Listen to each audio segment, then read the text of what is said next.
આપ જોઈ રહ્યા છો ન્યૂઝ 18 ગુજરાતી। હું છું આપની સાથે દીપા શર્મા।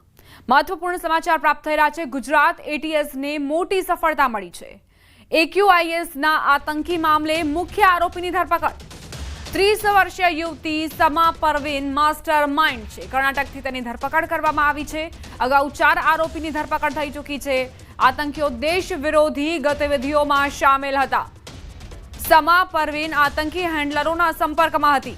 સમા પરવીનના મોબાઈલમાંથી 3 ગ્રુપ મળ્યા છે। યુવાનોમાં કટ્ટરતા ફેલાવવાનું કામ આ ગ્રુપ્સ કરતા હતા। અગાઉ ઝડપાયેલા 4 આતંકીઓની માસ્ટર માઇન્ડ હતી સમા પરવીન। ઇન્સ્ટાગ્રામમાં ગ્રુપ બનાવીને કટ્ટરતા ફેલાવતા હતા। એ જે છે એને ત્યાંથી જ એને ઘરથી જ ડિટેન કરીને અમે લોકો અહીંયા ટ્રાન્ઝિટ વોરંટ ઉપર લઈને આવ્યા છીએ। પ્રાઇમા ફેસિયાનો ફોન ત્યાં જ અમે સીઝ કરી દીધા હતા, પરંતુ એની પૂછપરછમાં જાણવા મળેલ છે કે આ ઘણા બધા પાકિસ્તાની જે વોટ્સઅપ નંબર છે એની જોડે કોન્ટેક્ટમાં હતી। સાથે સાથે પાકિસ્તાન સિવાય પણ બીજા કન્ટ્રીઝ જોડે પણ એના સંપર્ક છે, એના દ્વારા બતાવવામાં આવેલ હતો। હવે આગળ વાત દવાઓના નકલી ડોઝની।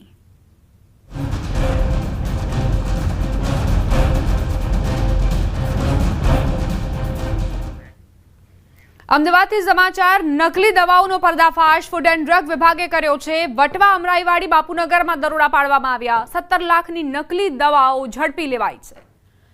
અમદાવાદમાં નકલી દવાઓનો જથ્થો ઝડપાયો છે। વટવા અમરાઈવાડી બાપુનગરમાં દરોડા પાડવામાં આવ્યા હતા, જ્યાં 17 લાખની નકલી દવાઓ ઝડપી લેવાઈ છે। નકલી દવાઓનો જથ્થો ક્યાંથી આવ્યો છે, શું અહીં મેન્યુફેક્ચરિંગ થતું હતું, આખરે આ જે દવાઓના માફિયાઓ છે તે કરવા શું માંગતા હતા, નફાની આડમાં આ ગોરખધંધો ચાલતો હતો કે કેમ?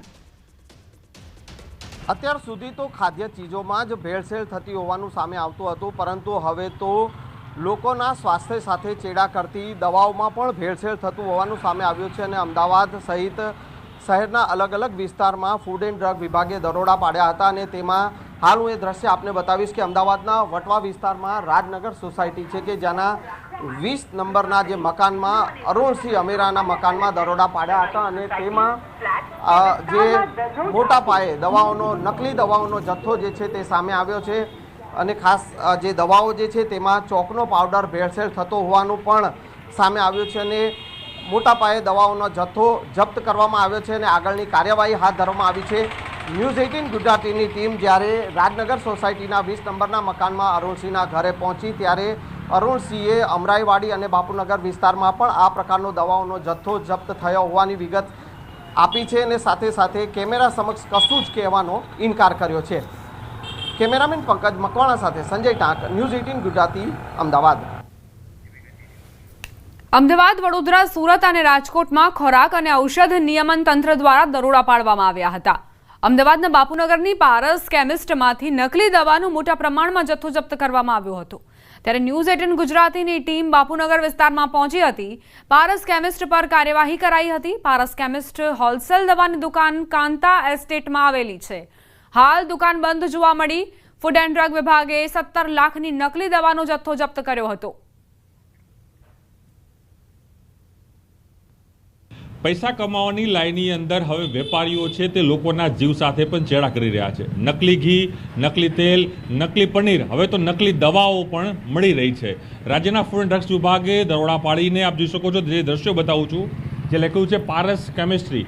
આ કેમિસ્ટ્રીની અંદર ફૂડ વિભાગે દરોડા પાડ્યા અને તેની અંદરથી 17 લાખથી પણ વધુની જે કિંમતનું જે દવાઓ છે તે ડુપ્લિકેટ મળી હતી। દવાઓ ડુપ્લિકેટ તો હતી, પણ તેની અંદર દવાઓની અંદર ચૂનાનો ઉપયોગ કરીને એ દવાઓ છે લોકોના હેલ્થ સાથે સીધી રીતે ક્યાંક નુકસાન થાય તે પ્રકારની દવાઓ છે તે આપવામાં આવી હતી। આજે ઊભા છીએ, ન્યૂઝ ઊભી છે, જે ગ્રાઉન્ડ રિપોર્ટ આપણે બતાવેલી છે તે બાપુનગર વિસ્તારના કાંતા એસ્ટેટ છે, જે ધાર્મિક એપાર્ટમેન્ટની બાજુમાં આવેલું છે। અને ખાસ કરીને જે આ પારસ કેમિસ્ટ્રી હોલસેલ ઓફ મેડિસિન લખેલું પણ છે એ પ્રથમ માળે આવેલી છે। ત્યાંથી જ આ ગોરખ ધંધો છે તે ચાલતો હતો અને કેટલીક દવાઓ છે તે અમદાવાદ સહિત ગુજરાતના અનેક વિસ્તારોમાં છે એ દવાઓ આપવામાં આવી હતી। પરંતુ આ જોઈ શકાય છે ફૂડ એન્ડ ડ્રગ્સ વિભાગે કાર્યવાહી પણ કરી અને ખાસ કરીને આજે કહી શકાય કે ત્યાં દુકાન માલિક સામે પણ ગુનો નોંધ્યો છે। અને બીજી તરફ એ પણ કહી શકાય કે 17 લાખનો અલગ અલગ જે દવાઓ કહે છે કે દવાઓ છે તેનો જથ્થો તે સીઝ કરીને આગળની કાર્યવાહી હાથ ધરી છે અને 20થી પણ વધુ દવાના સેમ્પલ લઈને તેને લેબોરેટરીથી તપાસ માટે મોકલ્યા છે. પરંતુ ચોક્કસ એ કહી શકાય હવે જે માનવી છે, જે મનુષ્ય છે, તેને જે મહત્વની મળતી જે દવાઓ છે જે જીવનદાયી હોય છે, પરંતુ કેટલાક વેપારીઓ પૈસાની લાઈનની અંદર, કમાવાની લાઈનની અંદર ડુપ્લિકેટ દવાઓ બનાવીને લોકોના જીવ સાથે સીધા અહીં ચેડા કરી રહ્યા છે. કમલેશ્વર સાથે પ્રણવ પટેલ, ન્યૂઝ 18 અમદાવાદ. રાજ્યના નાગરિકોને જીવન જરૂરિયાતની દવાઓ શુદ્ધ અને ગુણવત્તાયુક્ત મળી રહે તે માટે રાજ્ય સરકાર સતત કટિબદ્ધ છે. ત્યારે ખોરાક અને ઔષધ નિયમન તંત્ર દ્વારા અમદાવાદ, વડોદરા, સુરત અને રાજકોટમાં દરોડા પાડવામાં આવ્યા. ડુપ્લિકેટ સ્પુરિયસ દવાઓ વેચતા શખ્સોના ઘરે અને મેડિકલ એજન્સીઓ પર દરોડા પાડવામાં આવ્યા હતા, જેમાં અંદાજે 17 લાખની એલોપેથિક દવાઓ જપ્ત કરાઈ છે. 20 દવાના નમૂનાઓ લઈને ચકાસણી માટે મોકલવામાં આવ્યા છે. અમદાવાદના વટવામાં રહેતા નિલેશ ઠક્કર પાસેથી 12 લાખની કિંમતનો સ્પુરિયસ ડુપ્લિકેટ દવાનો જથ્થો તેમજ બાપુનગરની પારસ કેમિસ્ટના પાર્થ જોશી પાસેથી સ્પુરિયસ ડુપ્લિકેટ દવાઓ પકડી પાડવામાં આવી.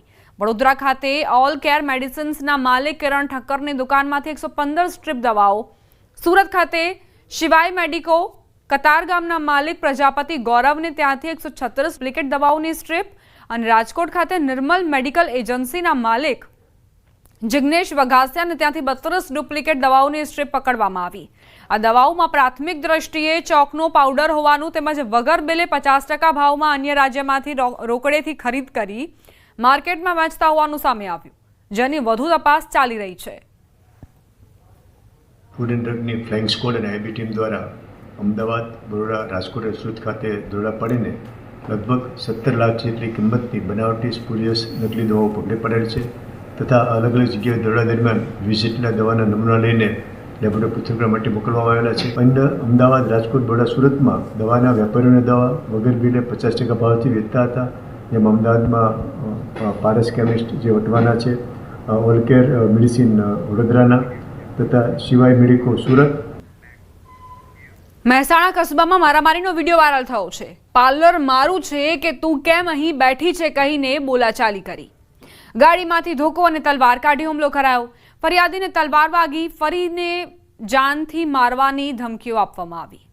સમગ્ર મામલે તૌફિક ખાન ઉર્ફે મોયડી નૂર મહેમદ ખાન પઠાણ હાલ વિરુદ્ધ ફરિયાદ નોંધાઈ છે. મહેસાણા એ ડિવિઝન પોલીસ મથકે આ ફરિયાદ દાખલ કરાઈ છે. સંવાદદાતા કેતન જોડાઈ ગયા છે વધુ જાણકારી સાથે. કેતન, શું આખો મામલો? ચોક્કસથી જણાવ્યું કે મહેસાણાના કસ્બામાં મારામારીનો એક વિડીયો વાયરલ થયો છે કે હાલમાં જે પ્રાથમિક માહિતી મળી રહી છે કે જેમાં પાર્લર મારું છે તેમ કહી અહીં કેમ બેઠી છે તેમ કહી અને જે બોલાચાલી હોય છે તેની શરૂઆત થઈ હતી. ત્યારબાદ ગાડીમાંથી ધોકો અને તલવાર કાઢી અને હુમલો કરવાની જે ઘટના હોય છે તે મામલે હાલમાં મહેસાણા શહેર એ ડિવિઝન પોલીસ મથકે ફરિયાદ નોંધવામાં આવી છે. આ મામલે હાલમાં જે ફરિયાદી હોય છે તેને તલવાર વાગી છે, ફરિયાદીને જાનથી મારી નાખવાની ધમકીઓ આપવામાં આવી હોવાની ફરિયાદ હાલમાં મહેસાણા એ ડિવિઝન પોલીસ મથકે નોંધવામાં આવી છે. પોલીસે હાલમાં આ મામલે ફરિયાદ નોંધી વધુ જે તપાસ હોય છે તે હાથ ધરી છે. જી, આભાર કેતન જાણકારી આપવા માટે.